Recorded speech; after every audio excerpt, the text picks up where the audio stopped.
I've been exploring a question recently in my training of others and training of myself, which is, are you allowing the stimulus in? Okay, so let's look at 3 examples of stimulus: a squat, an ice bath, and just a stressful, unexpected situation. Okay, are you allowing the stimulus in? So where are you in the moment where the stimulus happens? Okay, you're in a particular state in your nervous system. There's let's call it an ordinary state.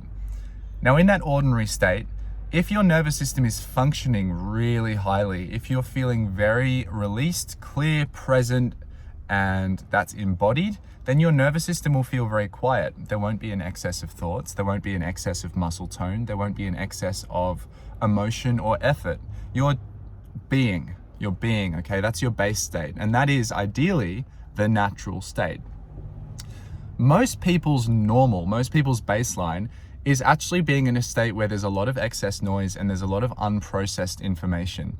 Let's think of unprocessed information in a few ways to make this clear. So in the gut, unprocessed information is undigested food. You can think of all the gut health issues, leaky gut, all of that stuff. In the brain, unprocessed information is a clogging of thoughts. It's a thought looping. It's a fogginess. It's a lack of clarity. In the body, in the soma, or in the communication between the body and the mind, which is kind of the emotional and sensory realm, the lack of clarity can manifest as tone. It can manifest as like a lot of emotion coming up. It can manifest as a repetition of tonal and emotional patterns that pull you into a particular posture all the time. You're constantly tight in your shoulders, your traps, whatever. All of this is like suppressed emotion, and that suppressed emotion is stored in the body and it's noise in the nervous system, okay?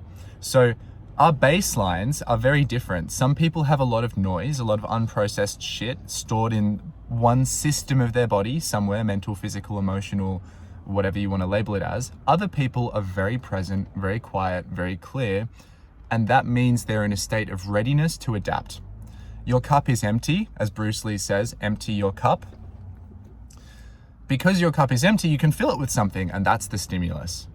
So in order to receive the stimulus of a squat, if you want to get stronger, you need to clear the pipes first. You're going to benefit more from that heavy strength training session if you are well rested, if you can therefore access a higher weight safely. That higher weight being accessed safely is going to give you a bigger stimulus from a space of more readiness to adapt to that stimulus. Now, if you're overtraining and you're just flogging yourself, then you're going to be tired. You're not going to be able to use as much weight. The intensity is not going to be as high in terms of the number that you're squatting. And so the stimulus is lower.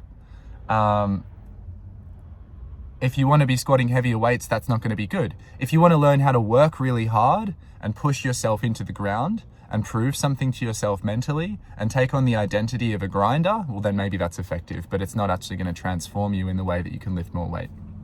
So let's move on to the ice bath now. Having a quieter system when you go into the ice bath means that you're able to release into the experience.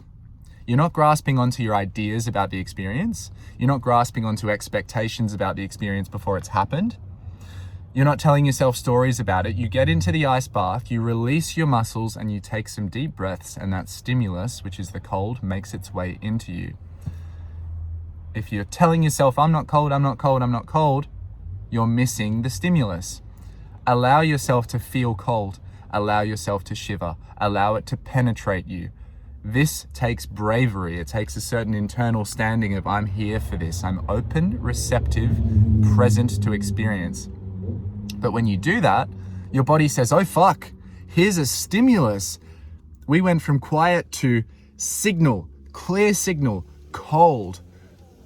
No thoughts, no blurriness of the signal, just fucking cold. That's all it is. And so your body can respond with warmth. Thermogenesis. So let's look at an emotional situation now. Let's look at something like, for me, I'm going to use one that's close to my heart that feels present so I can talk about it. Grief. So having lost a couple of people in my life, I know that grief is a process, and that along that process there are lots of different states and stages you can experience. So it's not just sadness. It can feel like an emptiness. It can feel like a lightness. It can feel cathartic. It can feel terrible. Anyway, when I'm busy with life and I'm not allowing myself to ride those waves, or I'm convincing myself that I should be okay and that it's normal to not feel and to just get on with work, because that's what I think everyone else seems to be doing, and not necessarily true, I end up suppressing my emotions. I end up thinking, oh fuck, I shouldn't be feeling this. I'm telling myself you shouldn't be feeling the natural stimulus that losing someone is giving you. When you lose someone and you feel that and you hurt, that hurt turns into the healing. It transforms directly into the healing and into an appreciation of what matters and what's good in life. But if I'm noisy, if I'm speaking over that stimulus, if I'm telling myself how I should feel, if I'm hammering myself in the gym, if I'm tensing up my muscles, if I'm struggling my way through avoidance of what is, then I'm not receiving the stimulus. So I hope this is painting a clear picture for you. In every aspect of life, we need to be able to receive the stimulus, and we need to be able to select and curate the stimulus. That's also very important, right? So you're going to dissociate, you're going to tense up, you're going to fight through when you don't know how to receive a stimulus and you feel ill-equipped.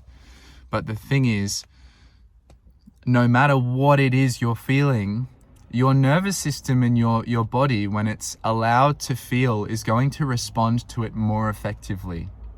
It's going to mobilize all of your systems more effectively to respond. It's like if you get sick and you try to mask the symptoms, you're masking your ability and your body's ability to respond to whatever the sickness is and thereby heal itself. So the stimulus is your friend. The pain you feel in your quadriceps while you squat is your friend, right? So don't fight against that. A lot of people, when they're squatting or when they're doing any kind of training and they're moving, who come from a very bound up, I've had to force through life kind of thing, they over brace, they over tense. And when they're squatting, that means that their legs don't fully receive the stimulus because they're already squeezing. No, relax. Relax as you squat to the extent that it is helpful. Feel as much as you can to the extent that it is helpful. You may need to reduce the weight a bit if you want to stimulate your system more, instead of just repeating the same old patterns into the system. Does this make sense? So what I'm saying is, if you want to stay the same, if you don't want to change, then you should resist the stimulus. When there's a bar on your back, you should tense the fuck out of everything, even if it's got nothing to do with lifting the bar. If you want to change, if you want your body to receive the stimulus and actually transform, you should feel how heavy that fucking bar is, and you should brace and set yourself in the necessary places to be safe enough to move it, and then everything else should be surrendered. Let go of the resistance, let go of the grabbing, and move more with your intention, move more with your mind, and less with fighting. So an example of what that means, because it could sound quite vague, is like if I want to move my arm overhead, I can think about tensing my shoulders and which muscles should I activate, which is a very fitnessy way of looking at things, which is not what I'm suggesting. Or I can just move my fucking hand up and behind me. I can just take it there. And if I take my hand there, yeah, muscles are going to work to the extent that it's necessary. But what's really driving that is just the intention of wanting to move there. So instead of second guessing, stopping, what muscles do I use? How tense should I be? How hard should I be trying? It's like, just move to where you need to go. And when you start to move that way, without locking everything first, you're actually allowing movement. And you might notice, whoa, I feel a bit loosey-goosey. I feel like I've never done this before. Whee! And now you're learning that you don't actually have much control over your movement. Your system isn't very good at adapting. Your nervous system is actually not doing great.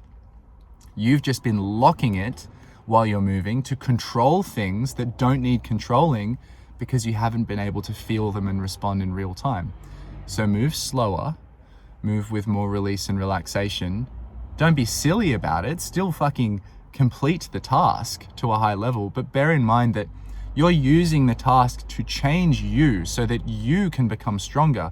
You're not proving that you can get work done That doesn't mean anything if you want to train as a more efficient human being, as a better, more intelligent body, as a expansive physical brain. The type of training that I'm talking about is going to help you in every area of life. It's going to zero in on the function of the most fundamental stuff, which is your brain, your nervous system, the neurology, your ability to process and adapt to stress. I'm not interested in being someone who can squat 200 kilos and fucking collapses the moment he thinks someone is going to leave him in a relationship. I've been that person. I don't want to be that anymore. If you resonate with this, you're going to enjoy this way of training. I don't want to be the kind of person who is so yin and so yoga and so softly spoken and supple, and then as soon as someone like presses the wrong button, they turn into a fucking asshole. I've been that person too. Oh, I can meditate. I've spent so long sitting. I can do these stretches. I know about the fucking Yoga Sutras of Patanjali. And then someone presses a button and says something about me that I don't like, and I'm like, or I don't respond and I pretend I'm not upset. I act like, no, I'm super chill, but deep down I'm suppressing my emotion, and I'm just like, it's gonna come out later in some other toxic way. So everything I'm telling you is receive the stimulus. You have to be ready to receive the stimulus. It means you're gonna have to be ready to step into a really honest life. It means you're gonna have to be ready to feel things that you haven't felt before. It means it's not about getting to point B and thinking that once I get there, I'll be able to just be who I wanna be and feel how I wanna feel. It's this process of like, there is no point B. Life ends in death. If you wanna look at the ultimate point B. So I'm gonna be fully present and fully receptive and fully in touch with everything I'm feeling. I'm not gonna suppress it, but I'm also not going to just fight against it. I'm gonna get out the way of myself, and I'm gonna fucking feel in everything I do. If I'm shaking in a push-up, I'm gonna shake. I'm not gonna try to stop myself from shaking. I'm gonna fucking shake. The nervous system has to be able to rewire, recalibrate, readapt. You have to allow yourself to feel weak. You have to allow yourself to feel challenged, to feel like, I don't know what the hell is going on, to feel sad, to feel angry. This is what makes training and movement therapeutic for the whole being, rather than just an expenditure of calories where you're hoping to one day become someone who's strong enough, mobile enough, skilled enough to then feel complete. I don't want compromise. I'm a very uncompromising person. I want the skill. I want the strength. I want the relationship. I want the success. And I want to be here for myself and experience myself fully at every fucking step along the way. And I'm not there yet, but I'm getting a lot better. And this way of receive the stimulus, feel it first, then respond, rather than trying to short circuit that, it's incredible.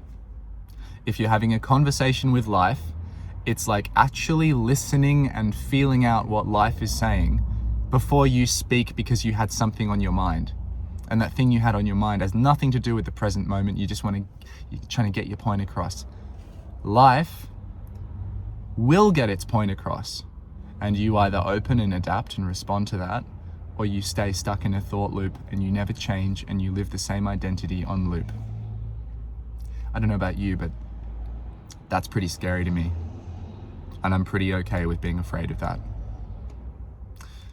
Receive the stimulus. If you want to go into this more specifically with tools and techniques over a process which takes 9 weeks and is very involving and involves other people too, and some learning resources, some videos, some live calls with me in small groups weekly, 2 to 4 people, really intimate. If you want to do some fucking soul work at the same time as really learn about moving your body and getting more out of your training and all that stuff, then I can help you with that. Just drop a comment below, comment baseline, and I will see that and I will tell you about it. So much love. That's all for me today.